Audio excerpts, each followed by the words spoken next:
स्वागत है दोस्तों आप सभी का आज के सबसे महत्वपूर्ण क्लास में। आज हम लोग इस वीडियो में हिस्ट्री के सबसे बेस्ट टॉपिक भारतीय राष्ट्रीय आंदोलन को पढ़ने वाले हैं। बेस्ट इसलिए क्योंकि यहाँ पे अगर कोई भी आप एग्जाम देते हैं तो हिस्ट्री से जो सबसे ज़्यादा सवाल पूछे जाते हैं इसी टॉपिक से पूछे जाते हैं, क्योंकि इसमें हम लोग 1885 से लेकर 1947 तक इसके बीच में जितने भी आंदोलन या आपको जितने भी प्रस्ताव पारित होते हैं या जितने भी विद्रोह होते हैं, जितने भी समझौता होते हैं, उन सबको हम लोग एक एक करके पूरा आपको क्रम से पढ़ना है। जैसे 1885 से शुरू करेंगे और 1947 तक यानी माउंटबेटन योजना के तहत जब भारत को आज़ादी मिलती है उन सबको हम लोग एक एक करके पढ़ेंगे। जैसे 1885 पढ़ेंगे कांग्रेस की स्थापना, इसको डिटेल में जानेंगे। फिर 1905, 1906, 1907, 8, 9 ऐसे करते करते हम लोग 1947 तक पढ़ने वाले हैं। तो यहाँ पे 1947 तक माउंटबेटन योजना के तहत हम लोग भारत को आज़ाद कराएंगे, तब ये टॉपिक खत्म होता है। तो आपके लिए यह वीडियो बहुत ही इंपॉर्टेंट हो जाता है। आप किसी भी अगर एग्जाम की तैयारी कर रहे हैं, चाहे वो आपके यूपीएससी का हो, चाहे कोई भी अगर राज्य स्तर पर पीसीएस का हो या एसएससी का हो या आपके रेलवे का हो, आपके किसी भी एग्जाम का हो, तो आपसे क्वेश्चन इस वीडियो में पूछेगा ही पूछेगा। तो आप इस वीडियो में लास्ट तक जरूर बने रहिएगा। चलिए हम वीडियो को शुरू करते हैं और एक एक करके पूरे घटनाओं को हम लोग जानेंगे। तो बात करें अगर हम भारतीय राष्ट्रीय आंदोलन की, जो शुरू होती है 1885 से, और यहाँ पे हम लोग इसको 3 भागों में बांट कर पढ़ने वाले हैं। पहला जो होगा उदारवादी चरण, जिसमें हम लोग पढ़ेंगे 1885 से लेकर 1905 तक। फिर हम लोग इसमें आगे पढ़ेंगे उग्रवादी चरण, जिसमें पढ़ेंगे हम लोग 1905 से लेकर 1919 तक। फिर उसके बाद हम लोग पढ़ेंगे इसमें गांधीवादी चरण, जो आपको 1919 से लेकर 1947 तक पढ़ना है। तो सबसे पहले हम बात करते हैं उदारवादी चरण की। तो यहाँ पे उदारवादी में एक वर्ड छिपा हुआ है उदार, यानी उदार प्रवृत्ति के नेता। इसमें कौन कौन आते थे? तो इसमें आते थे दादा भाई नौरोजी, फिरोज शाह मेहता, गोपाल कृष्ण गोखले, एमजी रानाडे। ये जो लोग थे ये अपने प्रार्थना पत्र और प्रतिवेदन द्वारा सरकार तक अपनी मांगों को पहुंचाते थे। फिर आपको 1905 आया। 1905 में हुआ बंगाल विभाजन और स्वदेशी आंदोलन, जिसमें भारत में पूरी तरह यह हड़ताल होने लगा, पूरी तरह विरोध होने लगा अंग्रेजों का। फिर उसके बाद आते हैं आपके उग्रवादी नेता, और उग्रवादी नेता यानी मार धार करने वाले नेता आए, और इसमें जो आपके प्रमुख थे वह थे लाला लाजपत राय। लाला लाजपत राय की बात करें तो ये आपको पंजाब के शेर कहे जाते थे, पंजाब केसरी कहे जाते थे, और मार धार के चलते ही इनकी 1928 में जब साइमन कमीशन आया था भारत में, तो उसी के विरोध में इनको लाठी से ही मृत्यु हो गई थी मारने की वजह से।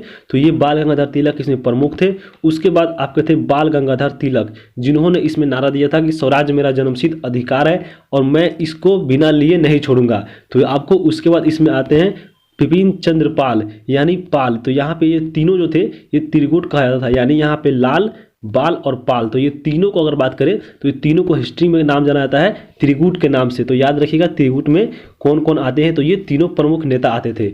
उसके बाद उग्रवादी नेता में बात करें तो आपको अरविंद घोष भी आते थे।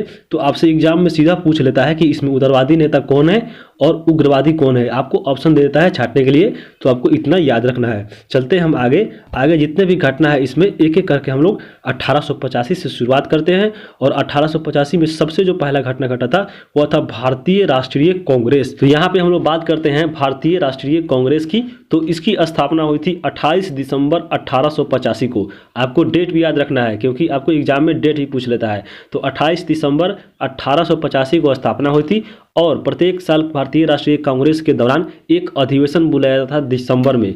तो दिसंबर में आपको बुलाया जाता था। इसके अलावा आपको विशेष अधिवेशन भी बुलाया जाता था आपको विशेष स्थिति में।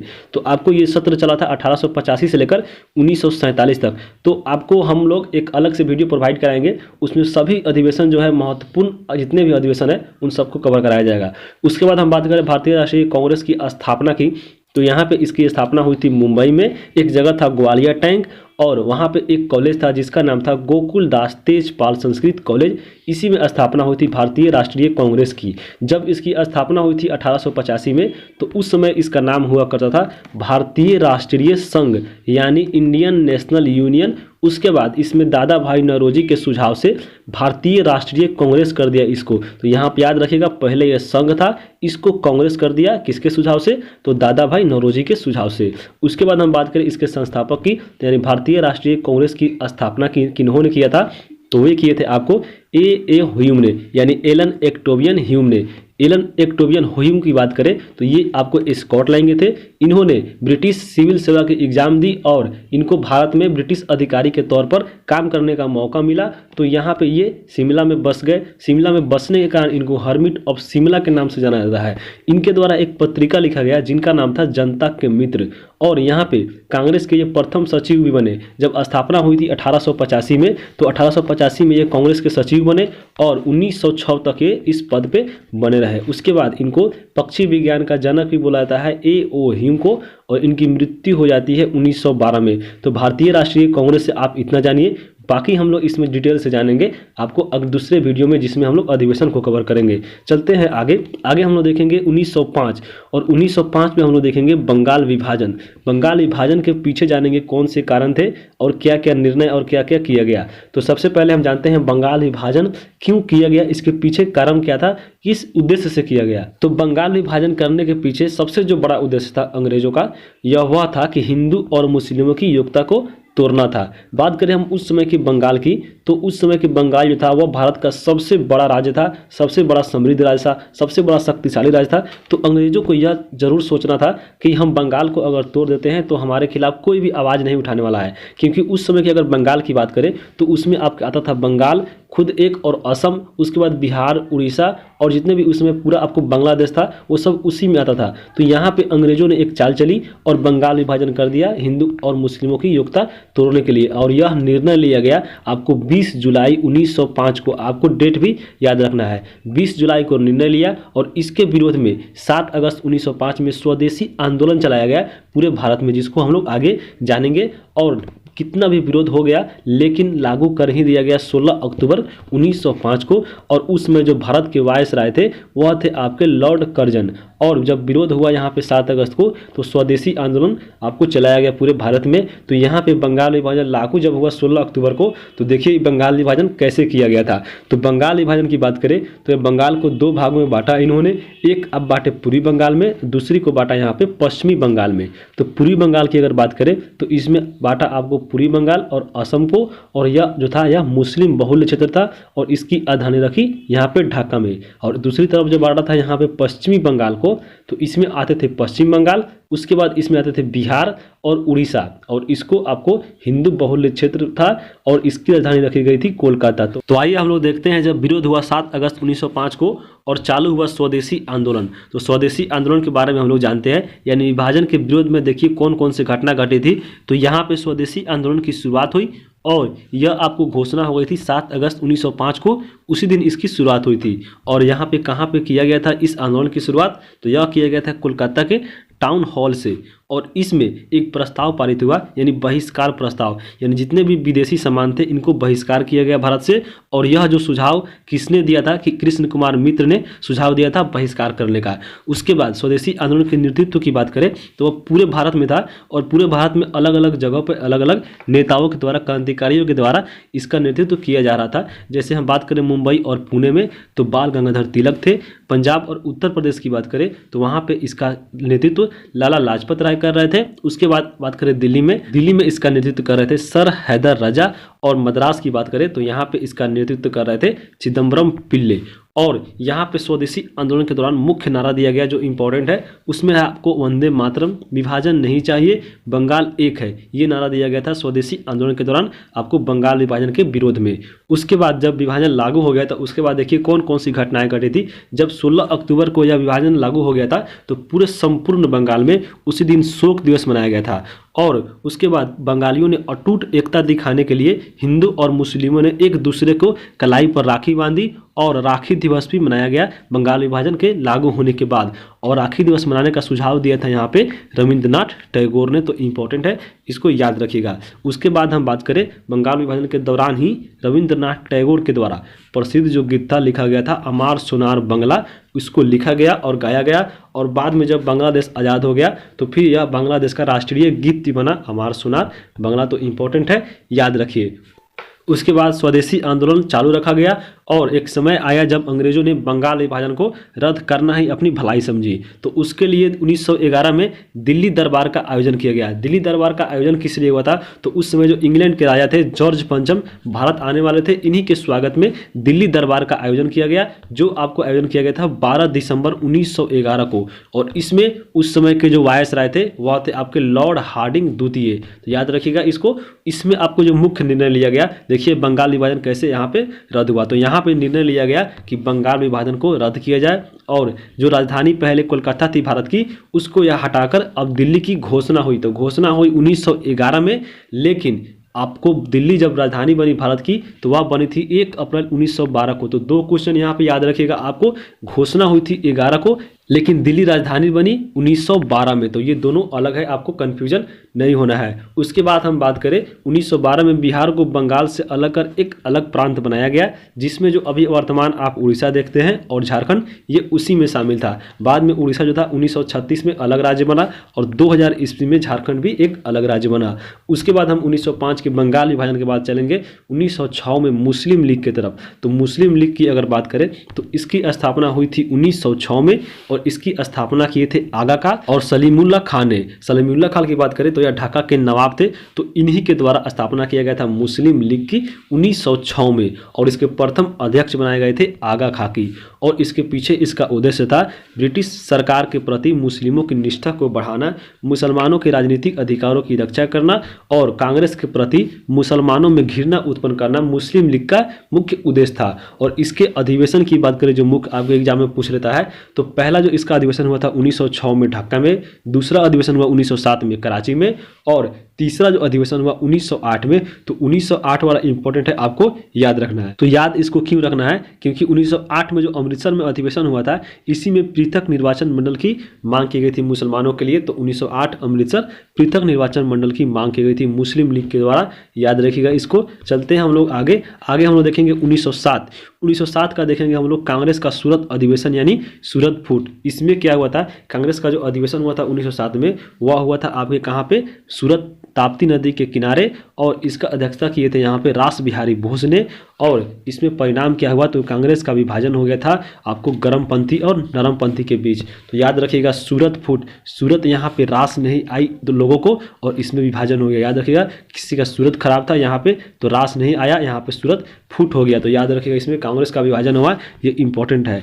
चलते हैं आगे हम लोग देखेंगे इसमें 1908 में देखेंगे खुदीराम को फांसी की हुई। तो 1908 में खुदीराम बोस और प्रफुल्ल चाकी इन दोनों ने मुजफ्फरपुर के जज पर हमला किया था और यह हमला करने में असफल रहे थे।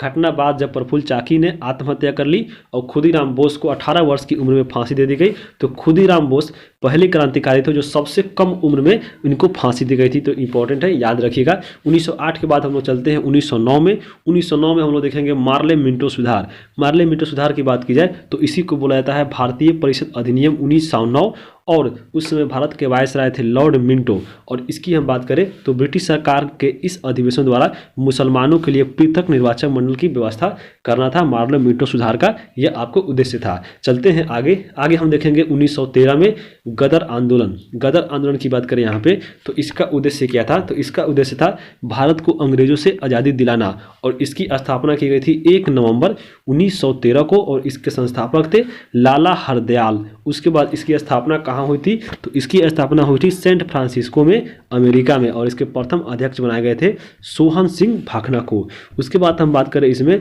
तो 1 नवंबर 1913 को गदर एक पत्रिका भी जारी हुई जो आपको साप्ताहिक थी, यानी एक सप्ताह में निकलती थी और यह उर्दू में निकलती थी। लेकिन 9 दिसंबर 1913 से यह गुरुमुखी लिपि में छपने लगी और इस पत्रिका का जो पहला पृष्ठ आता था इस पेपर का और इस पत्रिका का, इसमें अंग्रेजी राज का कच्चा चीठा नाम से आता था। उसके बाद हम बात करें 1914 से 18 यानी प्रथम विश्व युद्ध। प्रथम विश्व युद्ध को हम लोग भारत और ब्रिटिश की दृष्टिकोण से देखेंगे, इसको हम लोग ज़्यादा डिटेल में नहीं जाएंगे। तो बात करेंगे हम प्रथम विश्व युद्ध की तो यह हुआ था 1914 से लेकर 18 में और इसमें हम लोग देखेंगे क्या रोल था भारत का। तो यहाँ पे यूरोपीय शक्तियाँ 2 भागों में बट गई थी क्योंकि आपको जो अंग्रेज थे वह यूरोप से ही आए थे। तो यहाँ पे 2 शक्तियाँ बटी थी यूरोप में उस समय।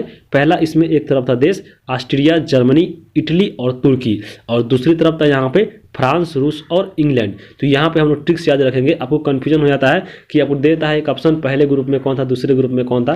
तो एक तरफ था याद रखिएगा अजीत, ए से याद रखिएगा ऑस्ट्रिया, जे से याद रखिएगा जर्मनी, ई से याद रखिएगा इटली, आई से, फिर टी से याद रखिएगा तुर्की, और फ्री में याद रखिएगा एफ से आप फ्रांस, आर से रूस और ई से इंग्लैंड। तो यहाँ पे जो सेकेंड ग्रुप था इसमें आपको विजय हो गई थी प्रथम विश्व युद्ध में, यानी यहाँ पे इंग्लैंड जीत गया था।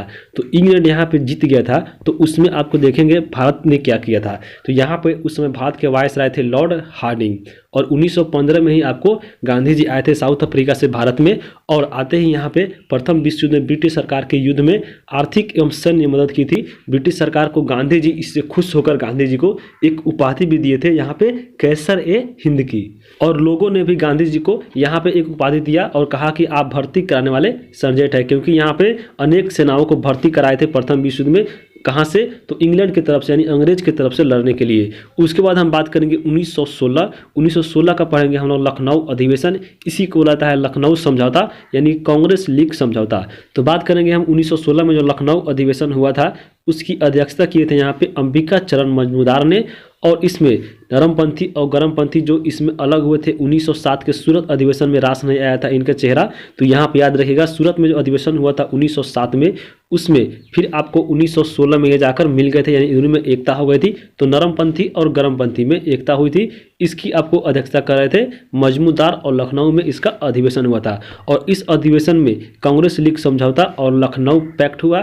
कांग्रेस ने मुस्लिमों के लिए अलग निर्वाचन की मांग स्वीकार कर ली थी इस अधिवेशन में, और इसी अधिवेशन में राजकुमार शुक्ला की भेंट हुई थी गांधी जी से, जिन्होंने आपको किसानों की समस्या बताई थी बिहार की। और इसी के बाद आपके चंपारण आए थे महात्मा गांधी, जिन्होंने नील विद्रोह को समाप्त किया था, और यह प्रथम सत्याग्रह आंदोलन था गांधी जी का। तो उसके बाद हम भी 1916 पढ़ लेते हैं, फिर उसके बाद 1917 में उसके बारे में भी जानेंगे। तो 1916 में हम लोग पढ़ेंगे होम रूल लीग आंदोलन। तो इसके बारे में हम बात करें तो होम रूल जो वर्ड है यह आपके आयरलैंड से लिया गया था, जिसका अर्थ होता था यहाँ पे स्वशासन। और उस समय जब होम रूल लागू आपको आया था आंदोलन, तो उसमें भारत के वायसराय थे लॉर्ड चेम्सफोर्ड। उसके बाद हम बात करें यहाँ पे होम रूल का, तो होम रूल आपको दो होम रूल पढ़ना है यहाँ पे। एक की स्थापना की थी तिलक ने, और दूसरे की स्थापना की थी यहाँ पे एनी बेसेंट ने। बात करें हम अगर तिलक के होम रूल का, तो तिलक का जो होम रूल आंदोलन था यह आपको महाराष्ट्र और कर्नाटक क्षेत्र में था, और इसका मुख्यालय था यहाँ पे बेलगांव कर्नाटक में, और इसका स्थापना किया गया था यहाँ पे 28 अप्रैल 1916 को महाराष्ट्र में स्थापना किया गया था महाराष्ट्र में, लेकिन इसका मुख्यालय यहाँ पे कर्नाटक में, और यह महाराष्ट्र और कर्नाटक दोनों क्षेत्र में यह प्रभावी था। और इसका यहाँ पे उद्देश्य था होम रूल का, यानी जो तिलक का होम रूल का स्थापना किया था, इसका उद्देश्य था यहाँ पे कि स्वराज की स्थापना करना। और इसी होम रूल आंदोलन में यहाँ पे तिलक ने आपको कथन दिया था कि स्वराज मेरा जन्मसिद्ध अधिकार है। उसके बाद अगर हम एनी बेसेंट के होम रूल लीग की बात करें, तो इसका जो क्षेत्र था मद्रास और तमिलनाडु था, और यहाँ पे इसका जो मुख्यालय था यहाँ पे अड्यार और मद्रास था। इसकी स्थापना की गई थी यहाँ पे 1 सितंबर 1916 को, और मद्रास में की गई थी। तो मद्रास और तमिलनाडु इसका क्षेत्र था, आप याद रखिएगा। और इसका उद्देश्य था यहाँ पे स्वशासन की स्थापना करना, और इसके सचिव थे यहाँ पे जॉर्ज अरुंडले। बाद में जब यह आपको आंदोलन जब प्रभावी हुआ, अनेक क्षेत्रों में काम करने लगा, अच्छा, तो 1917 में आंदोलन को बढ़ती लोकप्रियता देखते हुए ब्रिटिश सरकार ने इसका दमन करा दिया था। अब चलते हैं 1917 में हम पढ़ेंगे चंपारण सत्याग्रह। चंपारण सत्याग्रह की बात करें तो पहली बार गांधी जी द्वारा सत्याग्रह का प्रयोग किया गया था 1893 में अफ्रीका में। अगर पूछे कि सीधे गांधी जी द्वारा प्रथम सत्याग्रह कौन था, तो वह आपके साउथ अफ्रीका का जो 1893 वाला था वो था। लेकिन अगर पूछ ले कि गांधी जी का भारत में पहला सत्याग्रह कौन था, तो वह था आपके चंपारण 1917 का। और यह आपको चंपारण सत्याग्रह क्यों हुआ था, तो यह हुआ था तीनकठिया प्रथा। इसका तीनकठिया प्रथा इसका कारण था क्योंकि यहाँ पे बात करें अगर बिहार में, तो उस समय तीनकठिया जो प्रथा था, यानी 3 कठिया, यानी 3 जो काठा, इसमें पूरे 20 कट्ठा में, यानी 1 बीघा में अगर खेती बात करें तो 3 कट्ठा भाग पर अंग्रेजों ने नील की खेती करवाता था बिहार के किसानों से। तो इसी को समाप्त करने के लिए यहाँ पे आए थे तीनकठिया प्रथा को गांधी जी ने। तो इसका उद्देश्य था कि तीनकठिया प्रथा को समाप्त करना। और इसको गांधी जी को किसने बुलाया था बिहार में, तो यह आपको बुलाया था राजकुमार शुक्ल ने। तो राजकुमार शुक्ल के अनुरोध पर गांधी जी चंपारण आए थे और यहाँ पे नील की खेती जो था तिनकटिया प्रथा को समाप्त किया था। उसके बाद जब आंदोलन यहाँ पे जब सफल हो गया तो रविंद्रनाथ टैगोर ने गांधी जी को महात्मा की उपाधि दी थी। तो याद रखिएगा, महात्मा की उपाधि किसने दी थी? तो रविंद्रनाथ टैगोर ने सत्याग्रह आंदोलन की समाप्ति पे सफलता पे दी थी। उसके बाद हम बात करेंगे 1918 और 1918 में हुआ था अहमदाबाद मिल मजदूर आंदोलन। इसको हम लोग चलिए देख लेते हैं। तो अहमदाबाद मिल मजदूर आंदोलन के पीछे कारण क्या था? तो मिल मजदूरों को प्लेग बोनस नहीं देना इसका मुख्य कारण था। आंदोलन जब हुआ गांधी जी के द्वारा तो 35% बोनस देने को तैयार हो गई ब्रिटिश कंपनी। उसके बाद यह महात्मा गांधी का प्रथम भूख हड़ताल था, क्योंकि इसी में इन्होंने भूख हड़ताल चालू किया था। तो यह प्रथम भूख हड़ताल था। प्रथम सत्याग्रह आंदोलन पूछे भारत में तो वह चंपारण था, लेकिन प्रथम भूख हड़ताल पूछे तो वह आपको अहमदाबाद मिल मजदूर आंदोलन था। ये दोनों आपको याद रखिएगा। चलते हैं आगे 1919 में हम लोग देखेंगे रॉलेट एक्ट। उससे पहले अगर आप चैनल पर नए हैं तो चैनल को सब्सक्राइब कर लीजिए आगे आने वाले वीडियो के लिए। अगर वीडियो लंबा हुआ तो इसको हम लोग 2 भागों में बांटकर पढ़ेंगे। तो पहले हम लोग देखते हैं, इसके बाद 1918 का खेड़ा सत्याग्रह, इसी को बुलाता है कर नहीं दो आंदोलन। तो इसके पीछे कारण क्या था? तो फसल नष्ट होने के बावजूद भी सरकार द्वारा किसानों से लगान करने की वसूली जो वह चालू रखी थी अंग्रेजों ने। तो इसको कारण याद रखिएगा, जब फसल नष्ट हो गया है तो सरकार फिर भी इनसे लगान मांग रही थी, वसूली कर रही थी। तो आंदोलन के बाद क्या हुआ? आंदोलन के बाद सरकार का फैसला तय हुआ कि जो किसान अगर समर्थ है कर देने में वहीं दे, बाकी नहीं दो। तो यह गांधी जी का प्रथम वास्तविक किसान सत्याग्रह था। आपको 3 सवाल 3 तरह के हो गए। प्रथम अगर सत्याग्रह पूछे तो 1917 चंपारण, जबकि प्रथम भूख हड़ताल पूछे तो 1918 अहमदाबाद मिल मजदूर, जबकि 1918 का अगर पूछे प्रथम वास्तविक किसान सत्याग्रह कौन था तो वह था 1918 का खेड़ा सत्याग्रह आंदोलन। इस तीनों को आप याद रखिएगा। चलते हैं 1919 में। 1919 को देखेंगे हम रॉलेट एक्ट। रॉलेट एक्ट क्या था चलिए इसको जान लेते हैं। तो हम बात करें 1919 के रॉलेट एक्ट यानी रॉलेट कानून का, तो यह क्या था? तो इसमें किसी भी व्यक्ति को बिना मुकदमा चलाए सीधे जेल में कैद कर लिया था। इसलिए इस कानून को यहाँ पे बिना अपील, बिना वकील और बिना दलील कानून कहा गया है। और यह जो रॉलेट एक्ट था पारित हुआ था 18 मार्च 1919 को। और इसके बाद हम देखें इसमें तो गांधी जी ने ही इस एक्ट के खिलाफ 6 अप्रैल 1919 को पूरे देश में हड़ताल चलाया, क्योंकि इसमें किसी व्यक्ति को बिना मुकदमा चलाए ही आपको इसमें गिरफ्तार कर लिया था। इसलिए गांधी जी द्वारा 6 अप्रैल 1919 को पूरे देश में हड़ताल चलाया गया। और रॉलेट एक्ट के विरोध में ही 10 अप्रैल 1919 के पंजाब के जो नेता थे सैफुद्दीन किचलू और सत्यपाल को हड़ताल के दौरान ही हिमाचल प्रदेश में गिरफ्तार कर लिया गया था। और इनको न्याय दिलाने के लिए ही यहाँ पे जब जालियांवाला बाग में बैठक बुलाई गई थी, उसी में आपको गोलियां चलाई गई थी। तो जालियांवाला बाग हत्याकांड भी हम लोग देख लेते हैं 1919 का। तो रॉलेट एक्ट के विरोध में हड़ताल के दौरान जब सैफुद्दीन किचलू और सत्यपाल के गिरफ्तार के विरोध में जब 13 अप्रैल को अमृतसर में जालियांवाला बाग में सरकार ने एक नीतियों के विरोध में सभा का आयोजन हुआ था। उसमें सभा के आयोजन के दौरान ही कमांडर के जो जनरल थे जनरल ओ डायर ने गोलियां चलवा दी, जिससे हजारों लोगों की मृत्यु हो गई थी जालियांवाला बाग हत्याकांड में। याद रखिएगा यह 13 अप्रैल 1919 को यह घटना घटी थी। बात करें हम जालियांवाला बाग हत्याकांड में तो इसमें हंसराज नामक एक भारतीय था जिन्होंने जनरल डायर की सहयोग किया था। और इस हत्याकांड में यहाँ पे हजारों लोगों की मृत्यु हो गई थी। यहाँ पे देखिए एक मार्टियर वेल भी है इस बाग के अंदर, और इस मार्टियर वेल में देखिए यहाँ पे क्या लिखा हुआ है, गोलियों से जान बचाने के लिए लोग भागते भागते इस कुएं में गिर पड़े। इस कुएं की मौत जमीन सतह से बराबर थी। कुएं में 120 मृतक शरीर निकाले गए थे।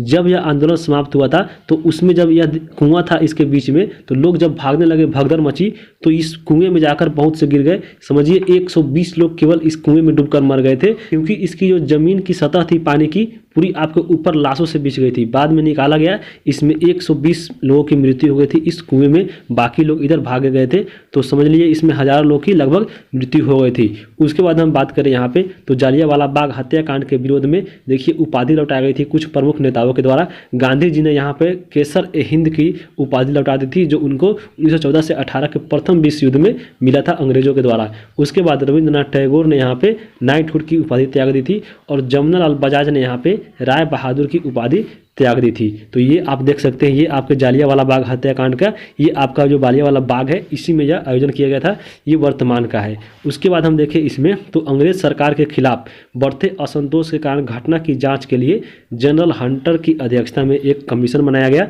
जिसको बोला जाता है हंटर कमीशन, जो इस हत्याकांड की जाँच करेगा। उसके बाद जालियांवाला बाग हत्याकांड के 21 वर्ष जब बीत गया, इसका परिणाम सामने नहीं आया उस कमीशन के द्वारा, तो 1940 में सरदार उधम सिंह गए लंदन और लंदन जाकर जनरल डायर को गोली मारी थी। जब जनरल डायर लंदन में एक सभा कर रहे थे तो वहां पे जाकर 1940 में उधम सिंह ने गोली मारी थी जनरल डायर को और इसकी मृत्यु हो गई थी।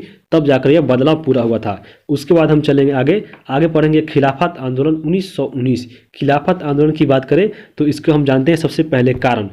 तो ब्रिटिश सरकार प्रथम विश्व युद्ध जीत चुकी थी 1918 में। उसके बाद एक तरफ जो देश था तुर्की और दूसरी तरफ जा तो इंग्लैंड। ये जब इंग्लैंड जीत गया तो तुर्की को यहाँ पे दंडित करना चाहती थी, जिस कारण भारत में जो मुसलमान थे वो अंग्रेजों से नाराज हो गए। क्योंकि तुर्की की बात की जाए तो तुर्की आपको पूरा मुस्लिम बहुल्य क्षेत्र था और मुसलमान जो भारतीय के थे वह नहीं चाहते थे कि तुर्की को यहाँ पे उनकी सजा मिले। तो उसके बाद जब यहाँ पे हम इसको जानते हैं थोड़ा बैकग्राउंड बात करें प्रथम विश्व युद्ध की, तो प्रथम विश्व युद्ध हम लोगों ने पीछे भी देखा था। एक तरफ था आपके राज अजीत और एक तरफ था आपके फ्री। तो यहाँ पे फ्री लोग जीत गए थे, यानी यहाँ पे इंग्लैंड जीत गया था। तो इसमें तुर्की की तरफ इन दोनों के बीच में एक संधि होती है जिसको बोला जाता है सेवर्स की संधि। और सेवर्स की जो संधि होती है ब्रिटेन और तुर्की के बीच में, तो ब्रिटेन ने तुर्की के सुल्तान का सभी अधिकार को छीन लेता है सेवर्स की संधि के तहत। उसके बाद जो तुर्की की अगर बात की जाए तो पूरा मुस्लिम क्षेत्र था, तो विश्व के जितने भी मुसलमान थे वह तुर्की के सुल्तान को खलीफा मानते थे। इसलिए भारतीय मुसलमान भी उनको खलीफा मानते थे और वे नहीं चाहते थे कि सुल्तान के अधिकार को छीना जाए। भारतीय मुसलमान द्वारा तुर्की साम्राज्य एवं खलीफा पद को बनाए रखने के लिए आंदोलन प्रारंभ किया भारत में और उसके लिए एक कमेटी बनाई जिसका नाम रखा था यहाँ पे खिलाफत कमेटी। और इसमें आपको पूरे भारत के मुसलमान और हिंदू ने इसमें सहयोग किया था और महात्मा गांधी भी इसके अध्यक्ष बने थे खुद इस कमेटी के। और यह जो आपको खिलाफत आंदोलन था यह सबसे बड़ा मौका था, सबसे बड़ा मंच था यहाँ पे हिंदू और मुस्लिमों को एक जगह खड़ा करने का, क्योंकि यहाँ पे मुसलमान के विरुद्ध लड़ाई हो रहा था और हिंदू भी इसके साथ था। तो महात्मा गांधी इन्होंने यानी कांग्रेस ने इसमें बढ़ चढ़कर हिस्सा लिया था और इसका अध्यक्ष बने थे खिलाफत आंदोलन के खुद कौन, तो महात्मा गांधी। और इसके जो प्रमुख सदस्य थे इसमें मोहम्मद अली जिन्ना, शौकत अली, अबुल कलाम आज़ाद, ये लोग इस खिलाफत कमेटी के मुख्य सदस्य थे। उसके बाद हम करें इसमें निर्णय क्या लिया गया, तो ब्रिटिश सरकार अगर हमारी मांगों को स्वीकार नहीं करती है तो हम सरकार के साथ सहयोग नहीं करेंगे, यानी खिलाफ में रहेंगे। याद रखिएगा खिलाफत कमेटी का यही आपको निर्णय लिया गया खिलाफत कमेटी में। और बाद में इस आंदोलन की समाप्ति उस समय हुआ जब तुर्की में मुस्तफा कमाल पाशा सरकार बनी और खलीफा पद को ही यहाँ पे समाप्त कर दिया गया। तब जाकर यह खिलाफत आंदोलन बाद में समाप्त हुआ था। तो याद रखिएगा खिलाफत आंदोलन 1919 आपको अच्छे से समझ में आ गया होगा। उसके बाद हम देखेंगे 1920 में हम लोग पढ़ेंगे असहयोग आंदोलन। असहयोग आंदोलन की बात करें तो इसकी शुरुआत हुई थी यहाँ पे 1 अगस्त 1920 को, और जिस दिन यह शुरुआत हुई थी उसी दिन तिलक की मृत्यु हो गई थी। तो यह एक बहुत दुखद की घटना थी और तिलक की मृत्यु के यहाँ पे मरने के कारण इसमें एक प्रस्ताव पारित हुआ तिलक के ऊपर, तिलक फंड की यहाँ पे स्थापना की गई थी। उसके बारे में जानेंगे हम लोग। तो पहले हम लोग यहाँ पे असहयोग आंदोलन का उद्देश्य देख लेते हैं। तो उद्देश्य की बात करें तो असहयोग आंदोलन का उद्देश्य था स्वराज को प्राप्त करना, जालियांवाला बाग हत्याकांड को न्याय दिलाना, खिलाफत आंदोलन को न्याय दिलाना और ब्रिटिश सरकार की सहयोग नहीं करना। यानी खुद यहाँ पे देखिए सहयोग नहीं करना यानी असहयोग। तो याद रखिएगा असहयोग आंदोलन का ये सभी उद्देश्य था। उसके बाद हम बात करें असहयोग आंदोलन जो प्रस्ताव हुआ था सबसे पहले पारित, वह कहाँ हुआ था, तो वह एक कांग्रेस का विशेष अधिवेशन में हुआ था। कांग्रेस का अगर विशेष अधिवेशन की बात करें तो वह आपको बुलाया था। एक तो कांग्रेस का अधिवेशन आपको एक साल में होता था दिसंबर में, लेकिन जब विशेष की बात करें तो यह अब जब कोई काम जो विशेष काम होता था उसमें बुलाया था, यानी यह अगस्त में बुलाया गया था। तो कांग्रेस का जो विशेष अधिवेशन हुआ था 1920 में, यह कहाँ हुआ था, तो यह हुआ था कोलकाता में और इसकी अध्यक्षता कर रहे थे यहाँ पे लाला लाजपत राय। और इसी में असहयोग आंदोलन को प्रस्ताव पारित किया गया था। और आंदोलन के दौरान देखिए क्या क्या घटना घटी थी। तो तिलक स्वराज फंड की स्थापना हुई थी जिसमें जल्द ही 1 करोड़ से ज़्यादा रुपया जमा हो गया था इस आंदोलन की सहायता के लिए। उसके बाद इस आंदोलन के दौरान छात्रों द्वारा शिक्षण संस्थान का बहिष्कार किया गया, वकीलों द्वारा न्यायालय का बहिष्कार किया गया, विदेशी वस्तुओं को बहिष्कार किया गया और उनको पहली बार भारत में जलाया गया था। उसके बाद संपूर्ण भारत में इस आंदोलन के दौरान यहाँ पे हड़ताल किया गया था।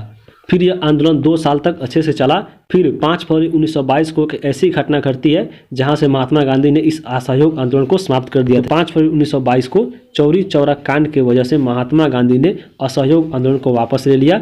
12 फरवरी 1922 को जब यह आंदोलन वापस ले लिया गया तो 10 मार्च 1922 को महात्मा गांधी को गिरफ्तार कर लिया गया और 6 वर्षों की सजा सुनाई गई महात्मा गांधी को। लेकिन स्वास्थ्य खराब होने की वजह से फरवरी 1924 में इनको रिहा कर दिया गया था। तो पहले हम जानते हैं चौरी चौरा कांड क्या हुआ था, जिसकी वजह से महात्मा गांधी को 12 फरवरी 1922 को असहयोग आंदोलन वापस लेना पड़ा था। तो बात करेंगे हम 1922 का चौरी चौरा कांड। यह जो घटना घटी थी 5 फरवरी 1922 को घटी थी। चौरी चौरा कांड की बात की है तो यह आपके उत्तर प्रदेश में गोरखपुर के पास एक जगह है और चौरी चौरा स्थान पर यह घटना घटी थी। तो असहयोग आंदोलनकारियों के जब यहाँ पे आंदोलन कर रहे थे तो उसके ऊपर पुलिस द्वारा गोली चलाया गया। तो फिर भीड़ ने इसमें उत्सुक होकर पुलिस थाना में ही आग लगा दिया, जिसमें 22 लोगों की यहाँ पे मृत्यु हो जाती है।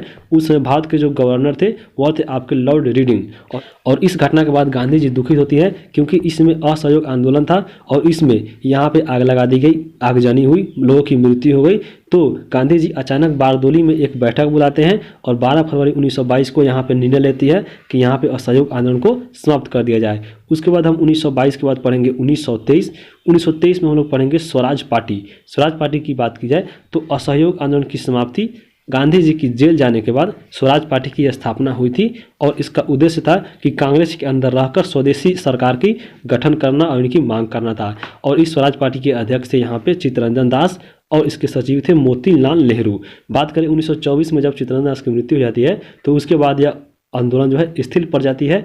उसके बाद 1924 में गांधी जी बाहर आते हैं जब इनकी तबीयत खराब होती है फरवरी में। फिर उसके बाद 1924 में ही बेलगाम अधिवेशन होता है और यह एकमात्र अधिवेशन रहता है जिसमें गांधी जी अध्यक्षता करते हैं कांग्रेस की। तो इंपॉर्टेंट है, याद रखिएगा। उसके बाद हम बात करेंगे इसमें 1925 से हम लोग आगे देखेंगे क्योंकि यह वीडियो जब लंबा हो जाएगा तो आपको भी बोरिंग फील होगा। तो उसमें हम लोग 1925 में एक नेक्स्ट पार्ट आएगा इसका, जिसमें हम लोग यहाँ पे काकोरी कांड, 1928 का साइमन कमीशन, 1929 का लाहौर अधिवेशन, दांडी मार्च, फिर आपको सविनय अवज्ञा आंदोलन, गांधी इरविन समझौता, फिर उसके बाद गोलमेज सम्मेलन जो तीनों हैं उनको, उसके बाद पूना पैक्ट जो हुआ था 32 में। उसके बाद इसमें हम लोग व्यक्तिगत सत्याग्रह, पाकिस्तान की मांग कैसे हुई, क्योंकि कौन किया, इसके बारे में। फिर आपको क्रिप्स मिशन, भारत छोड़ो आंदोलन और आज़ाद हिंद फौज को जानेंगे अच्छे से। फिर उसके बाद बेबल योजना जो शिमला समझौता हुआ था, उसके बाद नौसेना विद्रोह को जानेंगे। फिर आपको कैबिनेट मिशन को जानेंगे और 1947 का जो माउंटबेटन योजना हुआ था उसके बाद हम लोग भारत को आज़ादी दिलाएंगे।